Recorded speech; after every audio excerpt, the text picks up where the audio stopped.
انتوا يا التاجرات بس كلام، لو صادقين ورونا شغلكم. تعليق واحدة تقول لي انه لو انتوا صادقين ورونا شغلكم من الالف للياء. طبعا انت جيتي عند اكثر انسانة تحب توثق كل شغلها من الالف للياء، وهذا اكثر شيء يميز شغلي. يعني انا واضحة وضوح الشمس.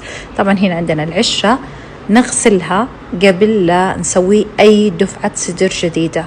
لازم لما نجي نفرد الصدر على الأرض تكون الأرض نظيفة ومغسلة وما فيها أي أغبرة نهائيا.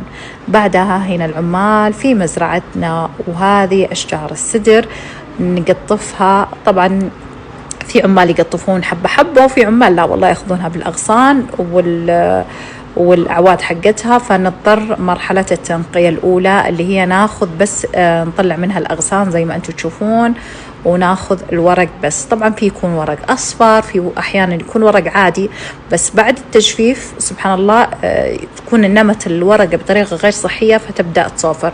طبعا بعد هذه المرحلة بعد ما ننقيها كويس ناخذها في اسطول زي كذا، نقسمها ونبدأ نغسلها من قلب، لأنه شجرة السدر شجرة كبيرة، ورقة السدر عفوا كبيرة شوي، فتجي عليها يعني الله يكرمكم فضلات الطيور، أغبرة تمسك الغبار مرة، فنضطر أنه نغسلها عدة مرات إلين ما تطلع معانا الموية نظيفة وصافية بهذا الشكل اللي أنتم تشوفونه. كذا نكون خلاص ضامنين النظافة 100%. طبعا يقولون الصدر ما ينفع يتغسل، لا الصدر ضروري يتغسل، اللي ما ينفع يتغسل هو الحنة، فتأكدوا من معلوماتكم. بعدها نبدأ نفردها على فرش زي كذا، وفي منطقة تهوية. في الصيف نشغل المكيف، وفي الشتاء ما يحتاج، تتجفف بطريقة باردة